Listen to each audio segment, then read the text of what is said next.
Hi everyone. Today we're going to discuss the law of cosines. And we're also going to work a nice application problem that involves the law of cosines as well as the law of sines. So let's jump right in and prove, of course, the law of cosines. Again, I like showing the proofs for these concepts because it shows that these aren't magical formulas that you just need to memorize, but they all kind of come from the same ideas. And indeed, the ideas that we'll see in this proof are very similar to the ideas that we saw in the proof for the law of sines. We're going to start off with kind of a generic triangle, but we're going to draw this triangle in a Cartesian grid. So here's my generic triangle, and I'm going to label the vertices A, this vertex up here is B, this vertex here is C. That's a B. This side length is A, this side length is little c, this side length is little b. But now because we're in a grid, we can use coordinates. The coordinate of vertex A is 0, 0. What's the coordinate of vertex C? I know that the y-coordinate is still 0, but what's the x-coordinate? I started at 0 and I moved along in the x direction b units. So my coordinate at vertex C is b comma 0. That's kind of nice. Vertex B, I can't know. So we're going to label this some point x comma y. I don't know what that is. But what's really nice is that if we do the same thing that we did in the law of sines and drop a height, we get some nice information. So we're going to drop a height like it's hot, perpendicular to, of course, the x-axis, which is also this bottom edge of this triangle. With this, what is the height of the triangle? What's the length of this green line? Well, that's just the y-coordinate of this vertex B, isn't it? Here's y.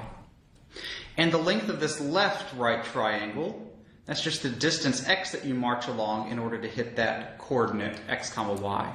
So this x distance is x. Well, how can we use this?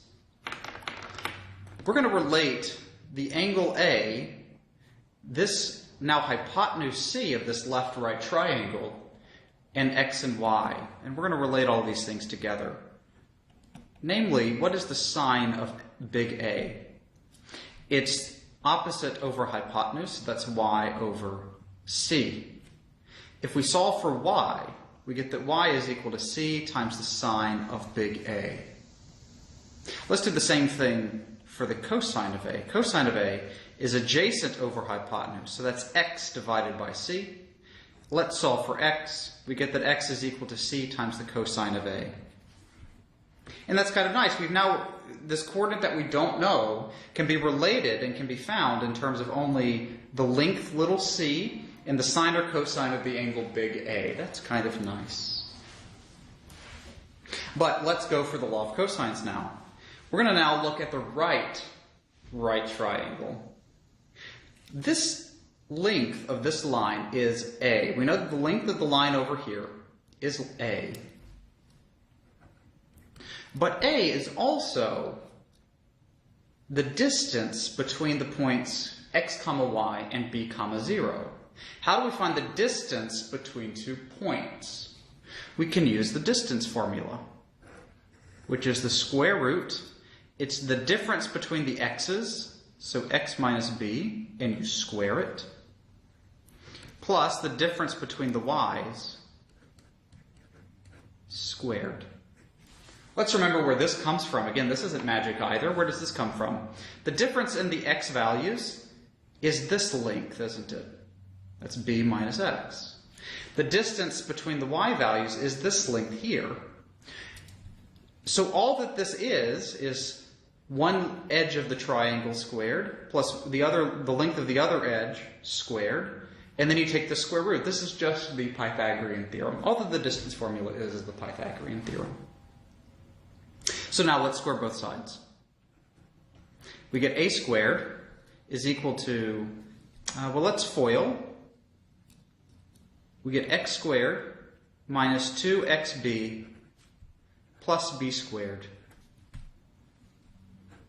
plus y squared. So I squared both sides, and then I foiled, I distributed out x minus b. And remember, the square doesn't just distribute to both terms, you have to FOIL. So it's x times x, which is x squared, x times negative b, plus negative b times x, it's negative 2xb. Negative b times negative b is plus b squared. Y minus 0 is just y, so we're just left with y squared. And now we get this terrible looking expression involving a, x, y, and b. Well, let's get rid of x's and y's. I'd love for this to only involve things that I know, namely a's, b's, and c's. And what's really nice is that we already have an expression for x and y in terms of c and a. So let's use it. We have that a squared is equal to, well, what's x squared? X squared is now c cosine a squared, which is c squared times cosine squared of a, minus 2b, I'm going to put my b next. What's my x? My x is again c times the cosine of a. That's multiplication. 2bc times the cosine of a, plus b squared, plus y squared. What's y squared? Y squared is this thing squared, isn't it? So we get that this is c squared times sine squared of a. Now we see a nice identity here, don't we? I see c squared times cosine squared of a plus c squared times sine squared of a. Let's group those terms and factor out c squared. We have c squared times cosine squared a plus sine squared a. And then these two terms follow down. Minus 2 times b times c times the cosine of the angle between them plus b squared. And now it's really nice. What's cosine squared of a plus sine squared of a? That's just 1. So we get that a squared is equal to b squared plus just c squared minus 2 times b times c times the cosine of the angle between side lengths b and c.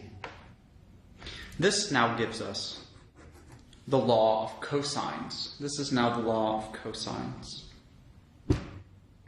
And if we rotate the triangle and put instead vertex C at the origin, all the other edges will rotate as well. So we get two others for free. We have that b squared is equal to a squared plus c squared minus 2 times a times c times the cosine of the angle between them. And again, I'm saying the angle between them because angle big B is between a and c. Between little a and little c is the angle big B. And what about c squared? C squared is equal to a squared plus b squared minus 2 times a times b times the cosine of the angle between them. Let's look at this really closely. These three, of course, are the law of cosines, right? Depends on which angle you want to solve for. These are almost the Pythagorean theorem, right? Let's look at this last guy. C squared equals a squared plus b squared. If you stop right there, that is the Pythagorean theorem. But when do we have the Pythagorean theorem? That's whenever we have a right triangle, yeah? Whenever little c is the hypotenuse. Well, little c is the hypotenuse. What do we know about the angle opposite little c? That has to be big C, would have to be 90 degrees. Let's plug in 90 degrees here. What's the cosine of 90 degrees? That's 0. So indeed, if big C is 90 degrees, this term becomes 0 because we get negative 2 times a times b times 0. So it collapses. If big C is 90 degrees, this term goes away. You're left with just the Pythagorean theorem, which means the law of cosines is a generalization of the Pythagorean theorem. The law of cosines is just a generalization of the Pythagorean theorem. When is it used? It's used whenever we want to solve side-angle-side triangles and side-side-side triangles. And we'll do examples of each. Let's start.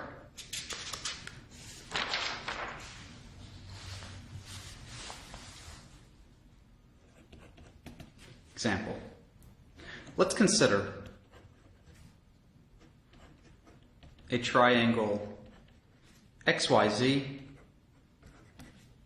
where the angle big Z is 110 degrees, the side length little x is 3, and the side length little y is 4.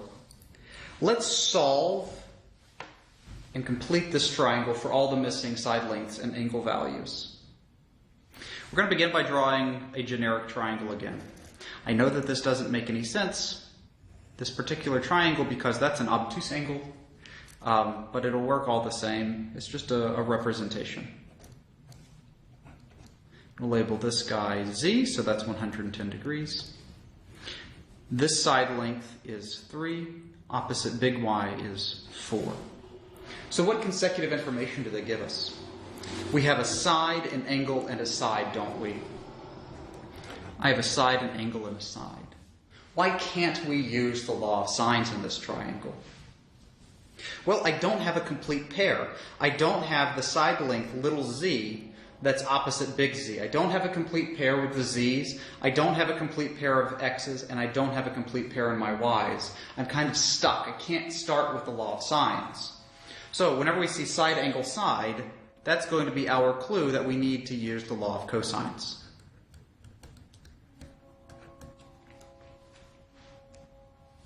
All right, so let's begin by finding little z. Little z is the only thing that we can possibly start by finding because we have a nice pair. Yeah, we're going to find the side length opposite this angle. We're going to start by finding the side length opposite the angle so we can get a nice complete pair. So z squared is equal to what? Well, it's equal to 3 squared plus 4 squared minus 2 times 3 times 4 times the cosine of the angle between them. If we compute using your handy-dandy calculator and make sure that you're in degree mode for this cosine of 110 degrees, you should get that z squared is equal to 33.21.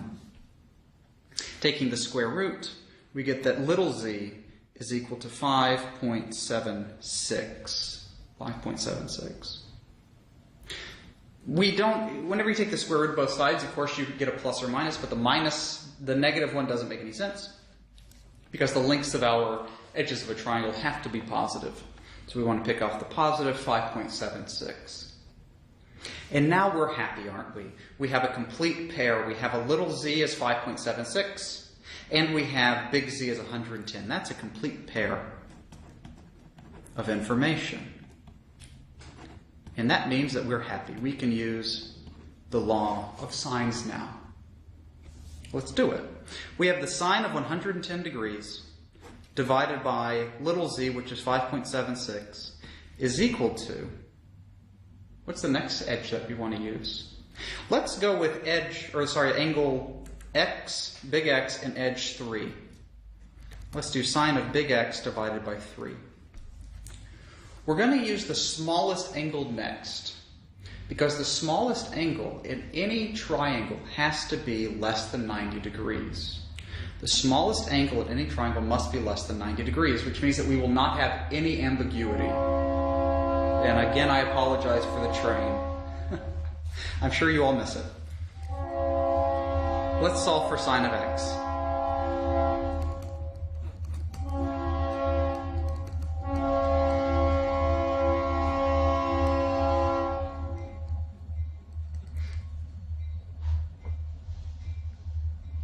If you solve for sine of x, you get 3 times the sine of 110 degrees divided by 5.76.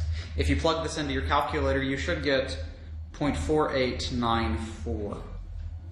We solve for x by using the arcsine function in our calculator to get x equals 29.3 degrees.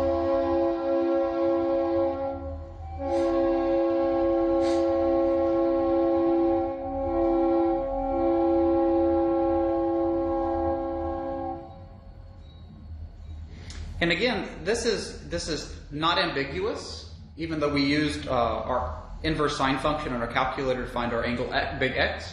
It's not ambiguous because we know that little x must be acute. The only other angle whose sine is positive 0.4894 would be in the second quadrant. But we know that the smallest angle of any triangle must be a first quadrant angle, must be between 0 and 90 degrees. So now, how do we find the angle big Y? How do we find the angle big Y? Big Y is equal to 180 degrees minus big Z, which is 110 degrees, minus big X, which is 29.3 degrees. And we get 40.7 degrees.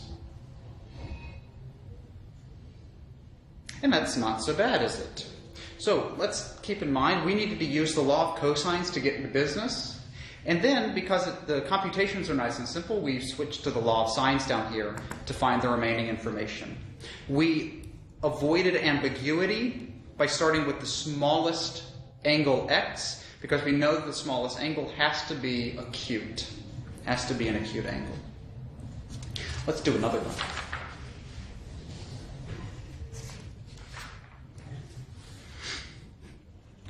Example. Let's consider another triangle. XYZ, where x is equal to 3, little y is 7, little z is equal to 9.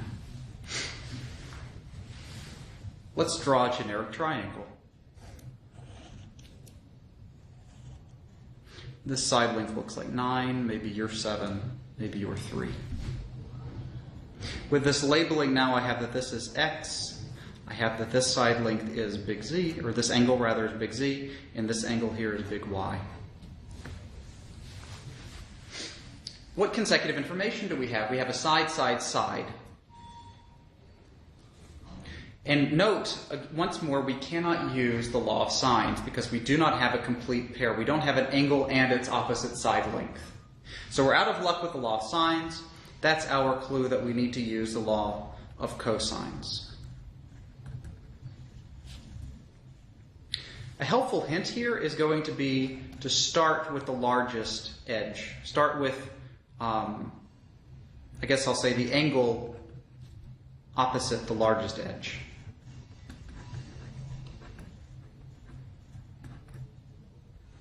Which means that it's going to be the largest angle, right? We're going to start by finding the largest angle. Let's set up the relationship for the law of cosines, starting with the angle and the largest edge. That means that we get 9 squared is equal to 7 squared plus 3 squared minus 2 times 7 times 3 times the cosine of the angle between them. Let's solve for the cosine of the angle between them. Cosine of z, big Z, is equal to 9 squared minus 7 squared minus 3 squared divided by negative 2 times 7 times 3. If you plug this into your handy-dandy calculator, you should get negative 0.5476. Negative 5.476. And if you use your inverse cosine function on your calculator, you get that z is equal to 123.2 degrees. Is there another possibility for what big Z could be? Could big Z be, is there any ambiguity here? And the answer is no. Let's draw our favorite unit circle. Let's draw a unit circle. We know that this angle big Z is going to be over here in the second quadrant.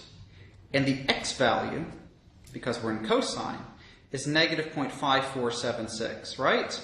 Is there another angle whose x value is negative 5.476? Sure there is. There's one across the x-axis, right? Down here.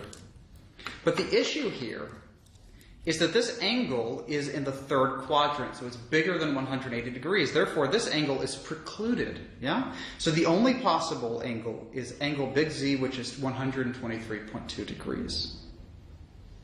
And now with this angle big Z, we have a complete pair. And with a complete pair, we can use the law of sines. We have a complete pair of information. Let's use the law of sines. So we have that the sine of 123.2 degrees divided by 9, that's sine big Z over little z, equals to, let's go to sine of big Y. We'll step on down. If we solve for sine of Y, we get that sine Y is equal to 7, sine 123.2 degrees divided by 9, which should be equal to 0.6508. Let's use the inverse sine function in our calculator, and we get that Y should be equal to 40.6 degrees. Is there any other choice here for what Y could be?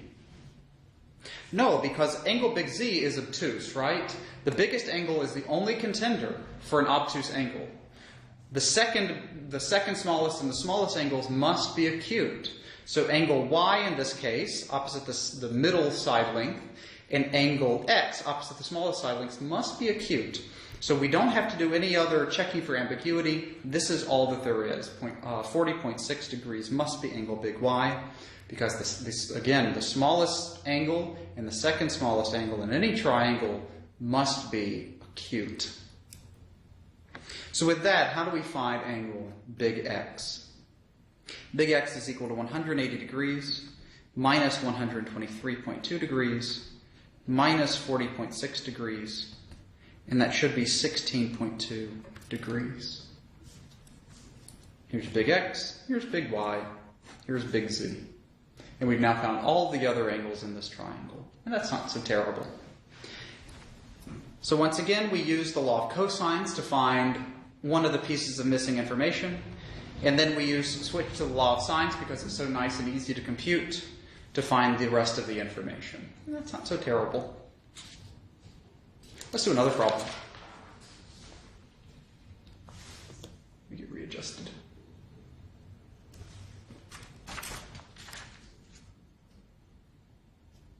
Here's a nice word problem that I have prepared for you. Let's read it together. 2 boats leave port at the same time. Boat A travels 5 miles at a bearing of north 22 degrees west, and boat B travels 6 miles at a bearing of south 89 degrees east. At part A, how far apart are the boats?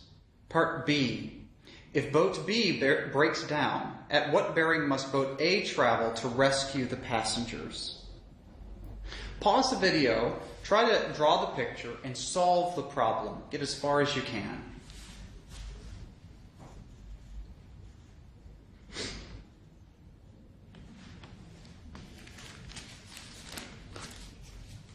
All right, let's draw the picture.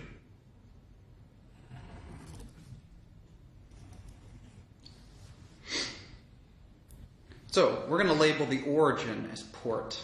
I'm going to put the port at origin here. Boat A travels 5 miles at a bearing of north 22 degrees west. So boat A is going to look north, rotate 22 degrees west, that's 22, and travel in this direction for 5 miles. And here's where boat A is. Boat B is going to look south, rotate 89 degrees, which is almost all the way to the x-axis.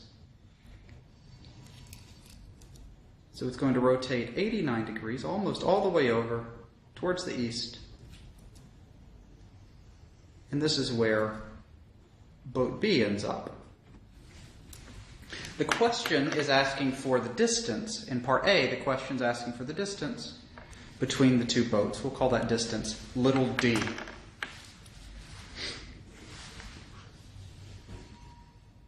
Well, and this is 6.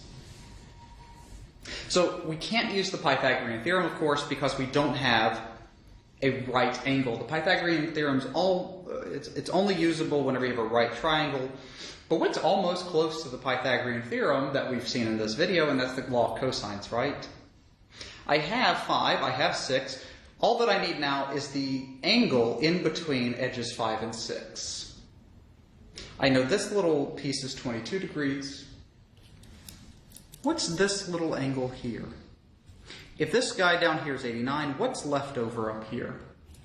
That's 1, isn't it? 1 degree. So what's the angle between the boat A line and the boat B line? It's 113 degrees, because that's 22 degrees plus 90 degrees plus 1 degree. Let's redraw this triangle just to see what we're dealing with.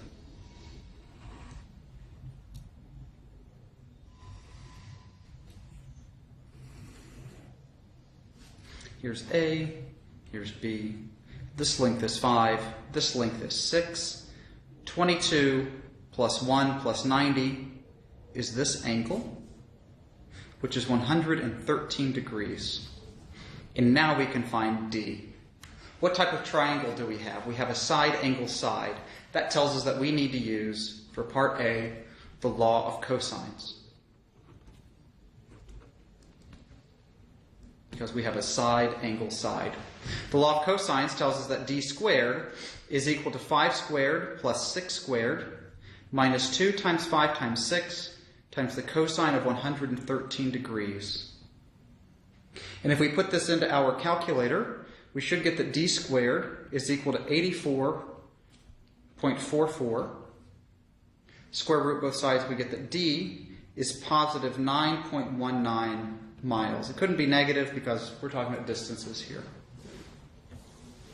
And that's part A. That's D using the law of cosines. How do we solve part B? Part B is asking if boat B breaks down, at what bearing must boat A travel in order to rescue the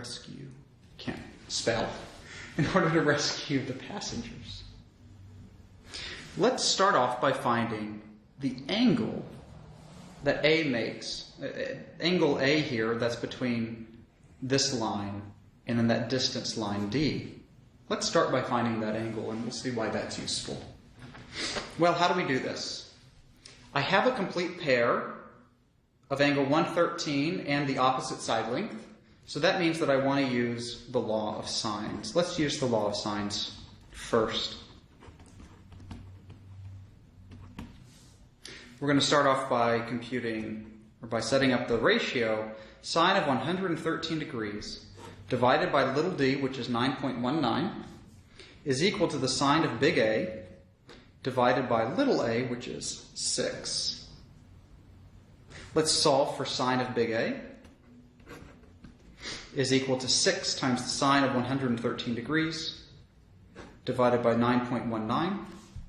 And if you plug this into your handy-dandy calculator, you should get 0.60098. Take the arc sine, of course, and we get that big A is equal to 36.94 degrees. Is there possibly ambiguity? Is there another angle A whose sine is 0.60098? Well, sure there is, right? But we're in a triangle. A is not the largest angle. The largest angle must be this obtuse angle, right? There's only one possible obtuse angle in a triangle. Yeah, only one possible obtuse angle. Angle A is not the largest side length, since it's opposite the middle side length in this case. It's not the largest angle, rather. So it can't be obtuse, so it has to be this one. This is our angle, 36.94 degrees. No ambiguity. All right, so how do we use this now to solve our problem? We want to find the bearing that boat A must travel. So let's redraw. Let's use this picture up here. At angle A, or at vertex A, I'm going to draw a little coordinate plane.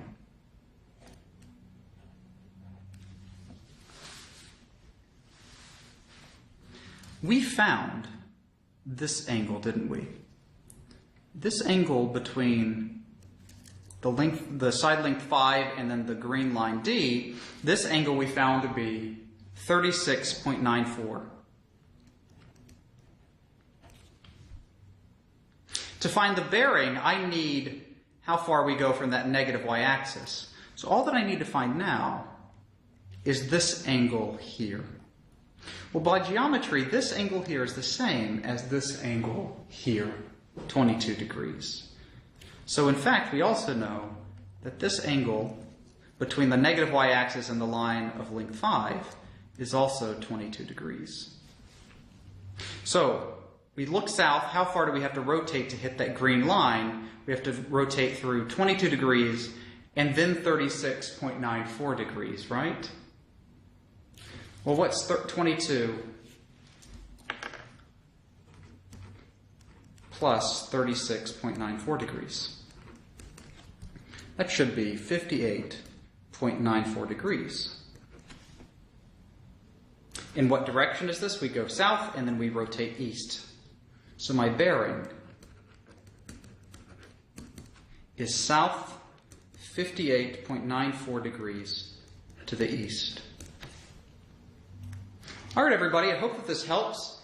You have all the information that you need to work on the Unit 7 quiz. As always, if you have any questions, feel free to reach out via email. I'm happy to help in any way that I can, or we can set up a time to Skype. In the next unit, we will talk about polar coordinates and polar graphing. And I look forward to seeing you in the next video. Thanks so much for watching.